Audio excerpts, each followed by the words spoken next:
se inscreva no canal, é de graça. Aperte o sininho, compartilhe, comente e dê um like pra gente, tá bom? Professora Cida, mais uma vez obrigado por estar aqui com a gente, tá?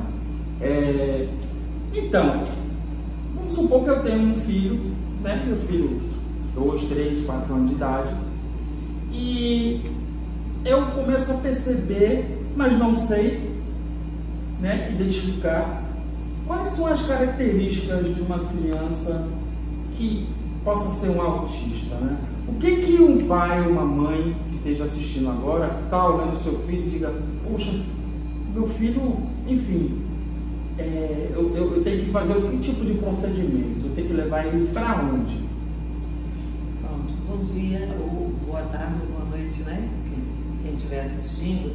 Fico feliz de estar aqui de novo. E assim, eu só sou o quê? Na verdade, uma mãe de um autista de 21 anos. De lá para cá, eu tento me informar todos os dias, todos os momentos, porque a todo momento tem novidade, tem mais estudo, tem medicamento, tem técnicas. Mas assim, o que eu tento passar dentro aqui do espaço multifuncional para as mães é a questão da observação. Então, assim, a mãe atípica, ela é e tem que ser observadora. Então, assim, a gente tem coisas extremas às vezes. Você tem um menino que é super calado e você tem um menino que é expansivo. Pode ser autista? Pode. Aí o pessoal chega assim, mas não tem cara. Ou fulano não tem cara, não parece. Autismo não tem cara. Ele tem a condição do cérebro, certo?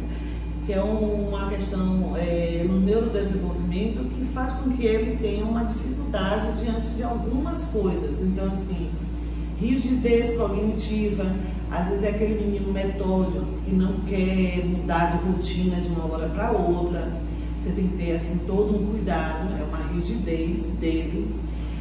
Alguns têm a questão da seletividade, né, tudo que come, não gosta de determinados forma de calor ou frio. São meninos que às vezes têm dificuldade em sentir dor.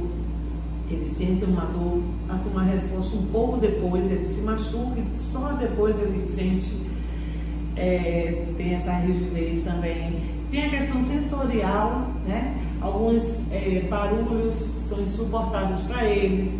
A questão, o pessoal confunde muito quando fala a comunicação. O menino não quer dizer que todo autista não fale, pelo contrário, o autista fala. Ele vai ter dificuldade de fala se estiver com alguma outra comorbidade que pode atingir a fala. Então, assim, no caso do meu, ele é não verbal pela questão de que ele teve hipotonia, né? Então, que é uma fraqueza muscular, e isso também interferiu na fala dele. Hoje ele já esboça algumas palavras, ele tem um atraso no desenvolvimento, né, cognitivo, mas não quer dizer que o menino não fala. Ele fala, tem uma porcentagem que tem um grau de inteligência muito boa, tanto é que a gente tem pessoas hoje formadas, né, são médicos, são engenheiros, são autistas. Então, para a gente não subestimar, achar que o autista não faz nada na vida, ele é incapaz, ele não é incapaz. E até mesmo esses que são mais severos, às vezes tem habilidades que podem ser assim bem estimuladas e que ele se desenvolve bem. Tem autista muito, assim, com nível muito alto em matemática. É uma habilidade muito boa para computador, né? Para música. Então, assim, a gente tem que ser, na verdade, observador. Hoje, com 7 meses, já consegue identificar se a criança tem a tendência a ser autista. O olhar, se a criança não encara os pais, se a forma que ele chora, porque ele chora, né? E isso são os primeiros sintomas, mas que realmente fecha um quadro a partir de código, né? Que é o CID, no caso do autista 84.0, e aí tem uma variação de comorbidade, que é a da fala, a questão do TOD, que é um transtorno opositor desafiador. tem o TDAH, que pode vir dentro do autista, né? Às vezes, e sem contar, então, quem faz esse fechar diagnóstico é um neuro ou psiquiatra. Então, geralmente, um neuro ele consegue fechar a partir dessas características, que ele tem códigos que ele vai ligando um código ao outro, se bate esses códigos, ele determina que na verdade hoje não se coloca como autismo, mas TEA, transtorno do espectro autista. Por quê? Porque são essas vários espectros que formam, né, a personalidade ali do menino ou da menina, que muitas vezes da menina é tardio, porque como a gente tem aquela ideia de menino, né, sempre curioso, buliçoso, o molequinho, né, que sobe aqui, desce e tal, é mais fácil você ver as dificuldades dele. Quando é uma menina, não, muitas vezes ela só se revela, às vezes ela está no cantinho dela, brincando, e você pensa que ela está lá viajando na brincadeirinha de casinha, e ela, na verdade, ela está presa no mundo dela ali.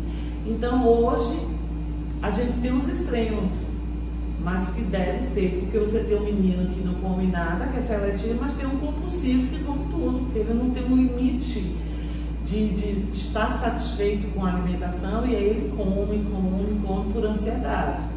Então, hoje existe medicamentos de 3 linhas, né, de medicamento. A nível 1 de medicamento é passado apenas para dar uma concentração.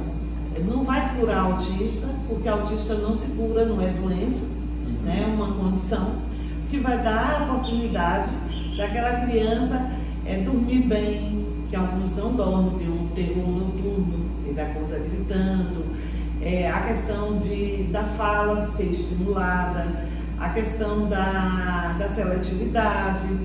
Então nós temos os medicamentos passados por neuro ou psiquiatra, porque às vezes o menino é autista, mas aí ele tem um outro probleminha aí, no caso neuro, que aí o psiquiatra que vai ver como às vezes o menino pode ter, não sei que agora não, daqui a pouco eu lembro, esquizofrenia, né? Que até 12 anos há estudos que não, mas já tem médicos já observando uma esquizofrenia infantil. Então aí não é o autismo em si. O autismo é só a condição cerebral. A partir daí, as conexões que esse menino vai ter de resposta é que vai determinar se vai ser o chamado leve, moderado, severo, que também já caiu por terra, essa classificação. Porque o leve ele sofre, porque aparentemente ele é normal, e as pessoas começam a qualificar, até a mãe, achando que a mãe que está procurando colocar doença no filho, que ele é normal, que ele se comporta. Só que um leve, ele pode ter uma crise que ele quer de tudo. Ele pode ter uma crise que totalmente desregule ele. E um severo, às vezes, ele está lá no mundo dele e ele vai permanecer no mundo dele sem ser... Porque as pessoas têm a ideia de que todo severo é agressivo. Não é. Muito pelo contrário, tem severos amorosos, né? Mas tudo depende de como é tratado a questão das terapias. Aí eu volto, ali eu falei do neuro, o papel do neuro, e do psicólogo. Geralmente o psicólogo também ele tem esse poder, né, de conseguir avaliar melhor a criança e determinar se ela tem a condição do TEA ou não. Ou apenas tem um TDAH, ou apenas tem um TOD, ou pode ter tudo isso dentro do TEA. Como também eu vejo hoje, que é o que mais se fala, a questão das telas, né? Hoje a mãe, para conseguir fazer alguma coisa, o que é que ela faz? Ela joga o celular na mão da criança, e aí a gente sabe que tem a tela, todos os poderes, né? Ela envolve a gente. Imagina você vendo aqueles videozinhos um atrás do outro. Imagine a criança, fora a luminosidade, os raios, né? Tudo que envolve um celular e que o cérebro da criança não está formado. e realmente começa a trazer grandes transtornos. Tanto é que está se proibindo a partir do próximo ano, né? As crianças não vão poder, nem adolescentes, levar para a escola, que é uma forma de... está se contornando o que foi obrigado há alguns anos atrás a ter, porque as crianças foram muito para a tela por conta da pandemia. Tinha que estudar em casa e tinha que ter o celular. Hoje chegou ao extremo, por quê? Porque muita coisa vem acontecendo a partir do celular, né? A questão da pedofilia, a questão do envolvimento de brincadeiras de mau gosto, né? De matar uma criança porque segue alguma influência, entre outras coisas. Então, assim, tudo que se dá muita liberdade e não sabe aproveitar, ela volta para a repressão. Então, assim, hoje se pede muito para não utilizar tanta tela. Outra coisa que eu observo é que com a pandemia, as mães têm que ser observadoras. Nem tudo é TEA, nem tudo é TDAH. Às vezes o menino, ele não pode engatear, não pode sair, não pode ir ao parquinho, o aniversário do amiguinho ou da própria família, porque na pandemia a gente ficou isolado. Então são meninos que não têm interação social. Ficaram muito fechados nos seus quartos, na sua casa, e que a gente tem que avaliar isso. Realmente é TEA ou é o chamado, eu falo, filho da pandemia? Porque a gente tem que observar isso, certo? E observar realmente assim, eu hoje vejo com as mães daqui do espaço multifuncional a questão da rede, ou seja, onde é que o menino está sendo educado? Às vezes o autismo dele é leve, tranquilo, mas ele passa a tomar medicamento diante de uma rede que está em volta dele. Alcoolismo de pais, separação de pais, mães que às vezes negligenciam a educação deles, na escola que não compreende, faz o bullying, humilha, taxa, né? O menino burro, é um menino que não quer estudar, às vezes ele quer estudar e não está conseguindo aprender. Os meninos aqui estão lançando um livro agora em fevereiro, né? A gente já está articulando isso. E um menino colocou assim, eu perguntei assim, o que é que você pensa para o seu futuro? Ele fez, eu quero ver se eu consigo ficar quieto para agradar as pessoas e não brigarem comigo. Então você vê a que ponto chega a opinião de uma criança que se vê o tempo todo, alguns batem, né? Um castigo infundado.